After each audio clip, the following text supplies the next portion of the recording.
plants are autotrophs and make their own food by the process of photosynthesis.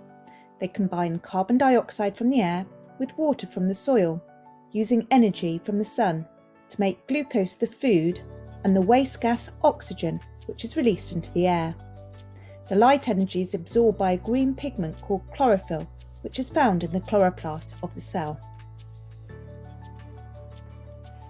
The glucose made by photosynthesis is used in a variety of ways, such as to release energy in respiration, to make cellulose used in plant cell walls, to make proteins for growth, to make lipids found in seeds, to make sucrose which is transported around the plant in the phloem, to make fructose found in fruits, and any leftover is stored as starch in the leaves.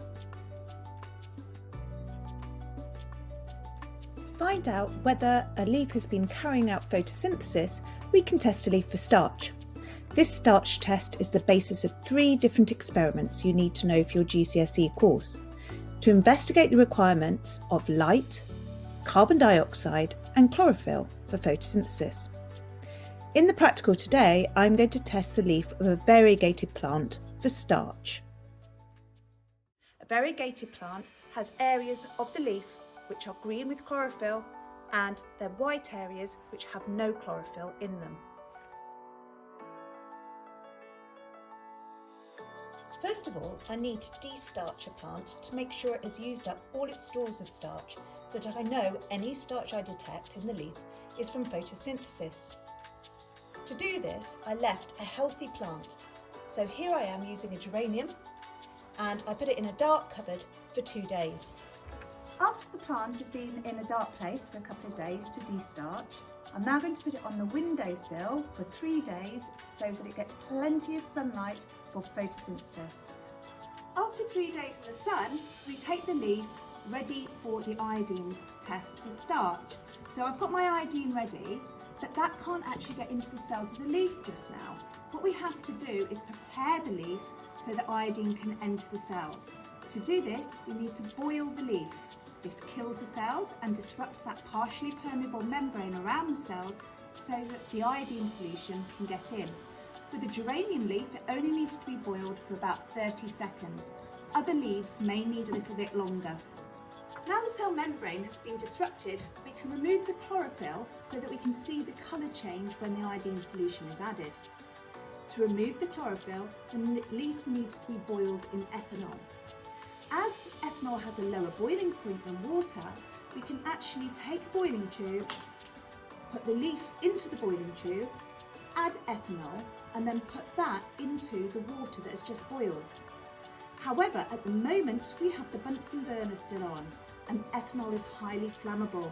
So before we can get the ethanol out, we must turn the Bunsen burner off.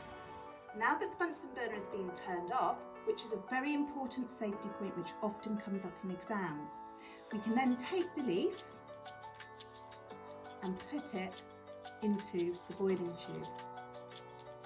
And now take the ethanol, cover the leaf in the ethanol, and now we can put it back into the water and you should be able to see it's starting to boil. We're now going to leave that for about 5 minutes because it takes that long for the ethanol to remove the chlorophyll from the cells. As you can see, the ethanol has turned really rather green from all the chlorophyll it has removed. So I can now remove the leaf, ready to test it with iodine. But the ethanol has made the leaf very brittle, so I can't spread it out yet to add the iodine. So I need to wash it in the warm water before I can spread it out on the tile.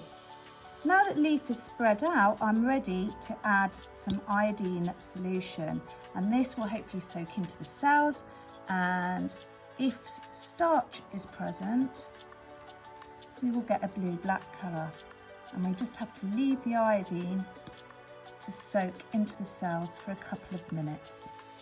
As you can see from the results, they're very clear.